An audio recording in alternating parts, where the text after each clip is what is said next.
आपकी यूनिवर्सिटीज़ के exam form जो है वो आ चुके हैं। तो इस वीडियो में मैं आपको कंप्लीट प्रोसेस बताने वाला हूँ कि जो भी student first semester, third semester, fifth semester या सेवन्थ सेमेस्टर या नाइन्थ सेमेस्टर के स्टूडेंट्स हैं तो वो कैसे अपना एग्ज़ाम फॉर्म फिल करेंगे, और कंप्लीट प्रोसेस इस वीडियो में मैं आपको बताने वाला हूँ। ओके, सो बिना देरी करते हुए स्टेप बाय स्टेप प्रोसेस एक एक चीज़ मैं आपको डिटेल में बताऊँगा, ठीक है।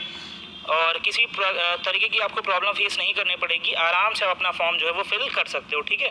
सो बिना देरी करते हुए वीडियो को करते हैं स्टार्ट। ओके, सो सबसे पहले हम लोग, आप मोबाइल फ़ोन से, लैपटॉप से, कंप्यूटर से, टैबलेट से, किसी चीज़ से भी फॉर्म फिल कर सकते हो।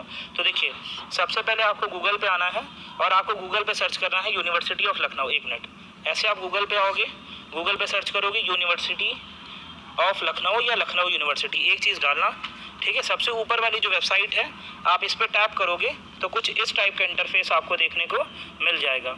जब इस टाइप का इंटरफेस आपको देखने को मिलेगा, सबसे ऊपर वाली जो वेबसाइट है आपकी ऑड सेमेस्टर एग्ज़ाम फॉर्म 2025 और 26, आप इस पर टैप करोगे। जैसे आप इस पर टैप करोगे तो कुछ इस टाइप का इंटरफेस आपको देखने को मिलेगा, ठीक है। ओके, थोड़ा सा ड्रैग करते हुए आप नीचे आना, तो देखो आप ड्रैग करते हुए नीचे आओगे, मेन पोर्टल आपका ये वाला है। ओके, सो हम लोग देखिए यहाँ से स्टार्ट करते हैं। जो भी स्टूडेंट्स होंगे, देखिए सबसे पहले यहाँ पे आपसे फर्स्ट वाले पॉइंट में आपसे LURN नंबर मांग रहा है या फिर रोल नंबर मांग रहा है। तो अभी तक जो भी स्टूडेंट हैं थर्ड, फिफ्थ, सेवन्थ और नाइन्थ सेमेस्टर वाले, उनको तो रोल नंबर मिल गया होगा, ठीक है। लेकिन जो फर्स्ट सेमेस्टर वाले हैं उनके पास LURN नंबर, जब आपने फॉर्म फिल किया होगा लखनऊ यूनिवर्सिटी का, तब आपके पास LURN नंबर होगा, ठीक है। तो वो LURN नंबर आपको यहाँ पे एंटर करना है, ठीक है। तो रोल नंबर एंटर करो या फिर LURN नंबर एंटर करो, आपकी चॉइस है।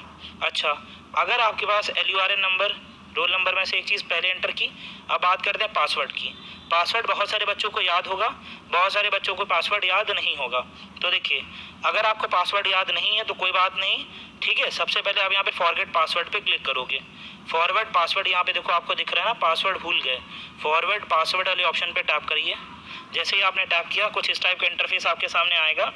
वही LURN नंबर और रोल नंबर आप यहाँ एंटर करोगे, आपके रजिस्टर्ड मोबाइल नंबर पे OTP जाएगी और पासवर्ड आप अगेन जो है रीलॉगिन कर सकते हो, ठीक है।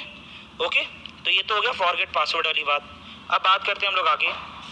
नेक्स्ट हम लोग अगर आगे बात करें तो देखो, पासवर्ड जिनको पता है तो सबसे पहले रोल नंबर एंटर करना, फिर पासवर्ड डालना और फिर कैप्चा डालना। इतनी चीज़ डालने के बाद आप जो है आपको लॉगिन कर लेना है, ठीक है। चलिए लॉगिन कर लेते हैं हम लोग सारी चीज़ें, फिर आगे बताते हैं आपको अगला प्रोसेस। जब आप लॉगिन कर लोगे तो लॉगिन करने के बाद कुछ इस टाइप का इंटरफेस आपके सामने आ जाएगा, ठीक है। अगर बहुत सारे बच्चों को LURN नंबर नहीं पता, तो जब आप लॉगिन करोगे ना, तो लॉगिन करने के बाद सबसे टॉप पे आपका नाम और LURN नंबर डिस्प्ले हो जाएगा, ठीक है, आपके नाम के साथ। क्लियर है। उसके बाद हम लोग सेकेंड स्टेप में क्या करेंगे, देखिए इधर आपको दिया होगा fill out exam form, side में आपको ऑप्शन दिया होगा फिल ऑड एग्ज़ाम फॉर्म पे आप टैप करोगे, ठीक है।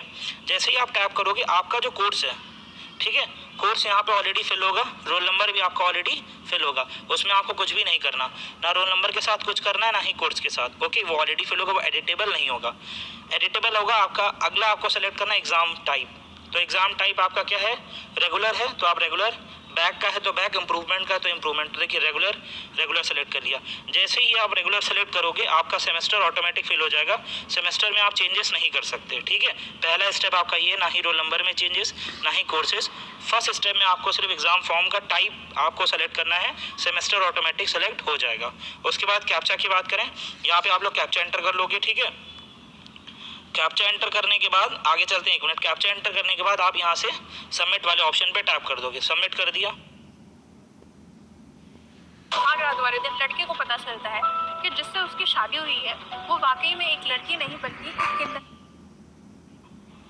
जैसे ही आप सबमिट करोगे, ओके, उसके बाद इसके नीचे आपकी सारी डिटेल, बेसिक डिटेल जो है वो आ जाएंगी, आपकी ABC ID और बाकी आपकी जितनी भी डिटेल है वो आप सब सेलेक्ट कर लोगे, ठीक है।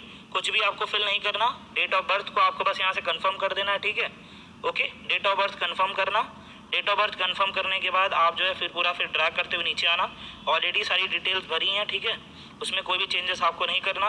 क्लियर है। अब आपका जो मेजर 1 सब्जेक्ट है और मेजर 2 सब्जेक्ट जो है आपका, ठीक है। अब देखो, मेजर 1 और मेजर 2 में आपने जो सब्जेक्ट लिए हैं, आप इनको यहाँ से आप जो भी बच्चे चेंज करना चाहते हैं वो चेंज कर सकते हैं, ठीक है। और जैसा मैंने आपको वीडियो में बताया था कि एग्ज़ाम फॉर्म के टाइम में आपके पास ऑप्शन रहेगा कि आप चेंज कर सकते हो। तो आपका जैसे मान लो किसी बच्चे का MIH है, किसी बच्चे का इंग्लिश है, तो मेजर 1 में MIH और मेजर 2 में इंग्लिश करना चाहता है तो आप चेंज कर सकते हो, आपके पास ऑप्शन रहेगा, ठीक है। बट मेरा सजेशन यही रहेगा कि अगर आप करना चाहते हो, क्योंकि अब बहुत कम ही टाइम बचा है, नवंबर के 3rd वीक से आपके एग्ज़ाम स्टार्ट हो जाएंगे, तो अगर आप इतने दिनों में प्रिपरेशन कर सकते हो तो आप चेंज करना, अदरवाइज़ आपका चेंज करने से अब कोई मतलब नहीं है। अब आप चेंज मत करना। यूनिवर्सिटी में आप जानती हो कि प्रोसेस लंबा होता है, ठीक है। असाइनमेंट सबमिशन भी स्टार्ट हो गए हैं, तो आपको असाइनमेंट में प्रॉब्लम फेस करनी पड़ सकती है। अगर आप ये सारी चीज़ें टैकल कर सकते हो, आपको कोई इशू नहीं है, असाइनमेंट भी आराम से सबमिट कर लोगे आगे फ्यूचर में, और तैयारी भी इतने कम टाइम में आप कर लोगे, तब तो ठीक है, कर लो चेंज। अदरवाइज़ आपको चेंज करने की ज़रूरत नहीं है। चेंज मेरा तो सजेशन ये रहेगा कि मत चेंज करो, और अगर आप करना चाहते हो तो ऑप्शन है, आप कर सकते हो, ठीक है। आपकी चॉइस है, ये मैं आपको बेस्ट बता रहा हूँ कि जैसा आपको बेटर लगे। उसके बाद सेव एंड कंटिन्यू पे करेंगे, सब्जेक्ट आप चेक कर लेना, ठीक है, ठीक है। सेव एंड कंटिन्यू पे किया, जैसे ही आप सेव एंड कंटिन्यू पे करोगे तो यहाँ पे आपसे जो है इन्फॉर्मेशन आपकी डिटेल है बीन सबमिटेड सक्सेसफुली, ओके कर दोगे। जैसे ही आप ओके करोगे आपके सारे सब्जेक्ट्स की चीज़ें इन्फॉर्मेशन यहाँ पे आ जाएंगी, ओके। उसके बाद हम लोग आगे चलते हैं। उसके बाद आपको देखो इंग्लिश 1 आपका जो है जो आपका पेपर नंबर 1 है, ठीक है, तो उसमें आपके 3 पेपर होंगे। 3 पेपर के बाद आपसे यहाँ पे 2 पेपर और होंगे, उसमें से आपको सब्जेक्ट का सेलेक्ट करने के लिए बोलेगा। देखो functional skill and language and literature, okay, और दूसरा आपका जो है वो introduction to linguistic and phonetics. तो 2 में से आपको बताया गया है यूनिवर्सिटी में आपका जो भी यूनिवर्सिटीज़ में पढ़ाया जा रहा हो आप वही सेलेक्ट करना। 11A और ये 11B है आपका, ठीक है। तो आप पता कर लेना अपने इंग्लिश वाले प्रोफेसर से कि आपका 11A है कि 11B है, तभी आप फिल करना, ओके। यहाँ से आप लोग जब अपने सब्जेक्ट सेलेक्ट कर लोगे इंग्लिश का, जैसे आपका जो आपका एक्स्ट्रा पेपर है मेजर 1 वालों का, वो functional skill in language and literature है, ओके। और ये आपका LU की मैं बात कर रहा हूँ, बाकी आप अपने टीचर से प्रोफेसर से एक बार कंफर्म कर लेना।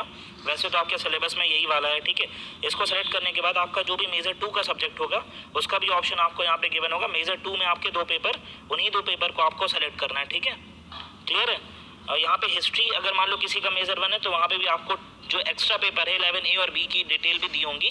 तो आपका जो सब्जेक्ट है उसमें 3 पेपर ऑलरेडी मेजर 1 की टिक्ड, जैसे यहाँ पे हैं 3 ऑलरेडी टिक होंगे, और जो 11A और 11B वाला है वो आपका सेलेक्ट करना है।